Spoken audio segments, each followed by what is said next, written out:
스위프트 UI에서 뷰는 뷰 프로토콜을 채택하는 구조체입니다. 베이스 클래스로부터 상속받는 UI 뷰랑은 다르죠. 그러니까 뷰는 어떤 스토어드 프로퍼티도 상속받지 않는다는 걸 의미해요. 스택 영역에 할당되고 밸류로 전달됩니다. 자, 제가 지금 말씀드린 내용을 하나도 모르겠다. 괜찮습니다. 앞으로 알아갈 내용이 무궁무진하다는 거니까요. 일단 한번 만들어 보자고요. 바로 한번 시작해 볼게요. 지금 진행하는 엑스코드의 버전은 15.0.1이고요. 저랑 버전이 다르실 수도 있어요. 프로젝트 환경에 따라서 다른 버전을 쓰기도 하거든요. 저는 이런 경우에 엑스코즈라는 어플을 사용하고 있어요. 구글링 하면 나오거든요. 엑스코즈라는 어플을 이용해서 버전별로 엑스코드를 사용하실 수도 있다는 거 알아두시면 좋을 것 같고, 맥OS를 소노마로 업데이트 하신 분들은 엑스코드 15 미만의 버전이 잘 구동이 안 될 수도 있어요. 이 경우엔 조금은 다르게 실행을 해야 돼서 링크 하나 첨부해 둘게요. 디스크립션 확인해 보시면 될 것 같습니다. 다시 엑스코드로 돌아와서 Create New Project를 해줄게요. 그리고 iOS 앱 선택해 주시고 이름은 Making View라고 할게요.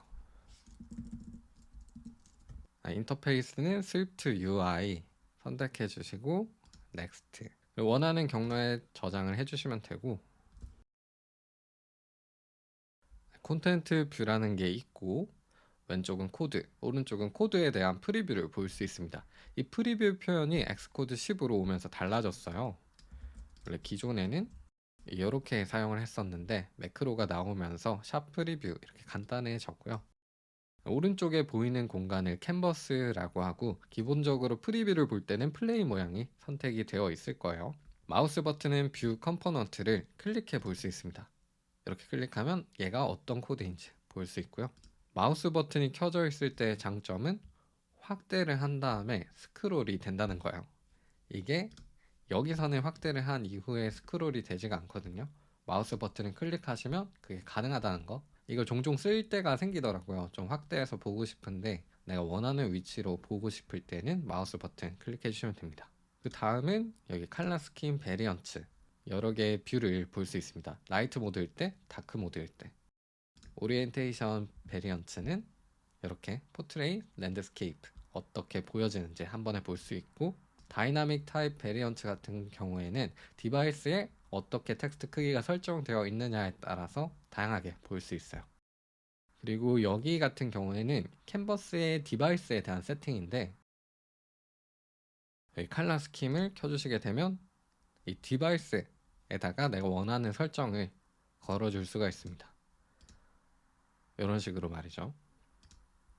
이렇게 캔버스는 이쯤 하면 될 것 같고, 지금 바디 내에 있는 코드를 전부 지워줄게요. 그리고 한번 코드를 쳐보겠습니다. 텍스트 안녕하세요.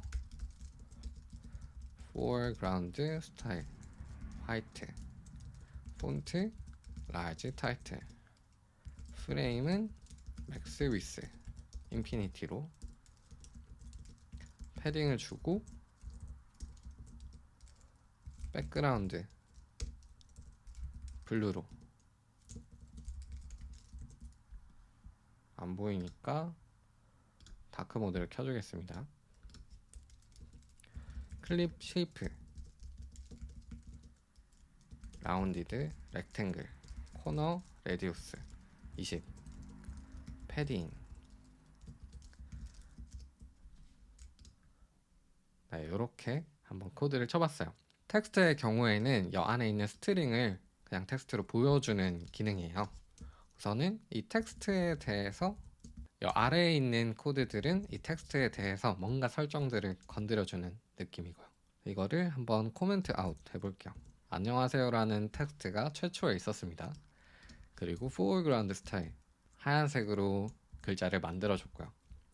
폰트의 경우에는 라지 타이틀로 키워주고, 프레임 같은 경우에는 지금 이 텍스트를 클릭하면 이 텍스트의 네모 박스, 텍스트를 감싸고 있는 네모 박스가 텍스트의 크기와 동일할 거예요. 근데 이걸 인위적으로 키워주는 거죠. 프레임이라는 모디파이어를 사용해서. 그럼 맥스 위스가 이렇게 넓어졌고, 여기다가 패딩, 여유 공간을 주는 거예요. 그러면 여유 공간 자체는 이렇게 위아래로는 넓어졌고요. 왼쪽 오른쪽 같은 경우에는 안으로 들어왔어요.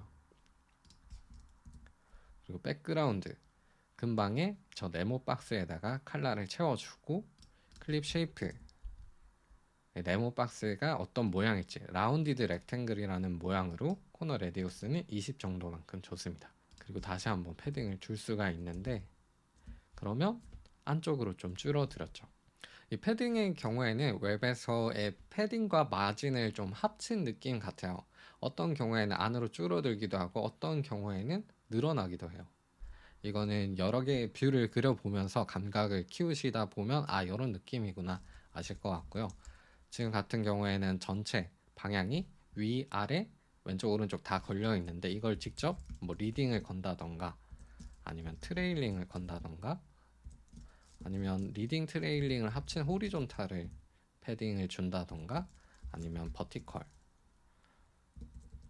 아니면 탑 아니면 바텀 이런 식으로 걸어줄 수도 있습니다.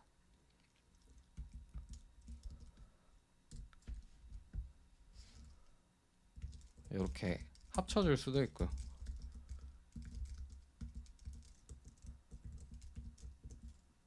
자, 이 뷰를 그리기 위해서 코드가 이렇게 길어졌어요.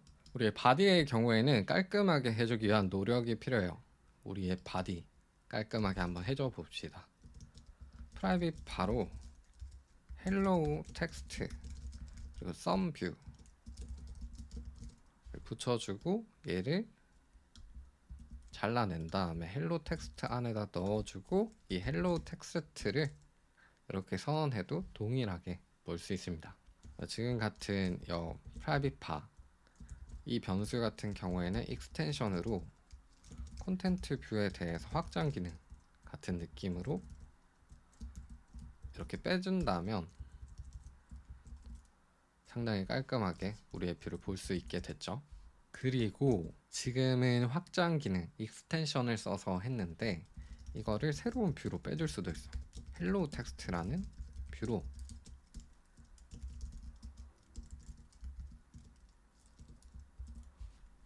새로운 뷰를 만들어 주고 그리고 이 헬로우 텍스트라는 뷰를 콘텐트 뷰 안에다가 선언을 해버리는 거죠. 이런 식으로.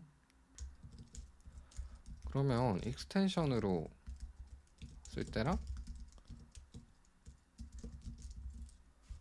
헬로우 텍스트라는 뷰로 새로 만들 때랑 어떤 차이일까요? 어떤 용도이냐에 따라 달린 것 같아요. 변수로 뺄 때는 지금 해당하는 이 뷰 내에서만 사용할 친구일 때 이렇게 사용을 하는 것 같고 스트럭트로 뺄 때는 어디서든 재사용이 가능할 때 스위프트 UI 뷰는 구조체를 엄청 가벼워요. 이렇게 따로 빼주더라도 런타임 오버헤드는 없어서 걱정하지 말고 따로 빼주실 수 있다면 분리해주는 게 좋습니다. 자, 이제 새로운 파일을 만들어서 이런 뷰를 한번 만들어 볼게요. 커맨드 N 스위프트 UI 뷰 포스트 셀 뷰라는 이름을 붙여줄 거고요. 자, 프리뷰의 모양이 이렇게 될 수 있게끔 구성을 한번 해볼게요. 바로 따라치기보다는 이게 어떻게 이루어질지 한번 생각을 해보시면서 쳐보시면 좋을 것 같습니다. 키워드에 대한 힌트는 제가 드릴게요. h스택이라는 걸 사용할 거고 v스택이라는 것도 사용하고 그리고 그 이전에 사용했던 텍스트라는 것도 사용을 하고 지금 같은 경우에 도형이 있죠. 도형은 서클이라는 걸 사용해보면 될 거예요. 그리고 이렇게 백그라운드에 섀도우라는 게 걸려 있고요. 이게 어떻게 하면 만들 수 있을지 한번 직접 해보시면 좋을 것 같습니다. 일시정지 해보시고요. 저는 어떻게 구성을 했냐면 h스택이라는 걸로 일단 감싸줘야 될 거예요. 어떤 거를 서클이랑 어떤 텍스트가 될 거랑 그래서 서클을 작성을 해줬고 이 서클에 대한 크기를 지정을 해줬어요. 아까 우리의 네모 박스의 크기를 30, 30으로 지정을 해줬습니다. 그리고 나서 이 내부에 있는 애들은 스티브랑 3시간은 아마 h스택으로 감싸줘야 될 것 같고 이거랑 이거는 v스택 버티컬하게 쌓아줘야 될 거예요.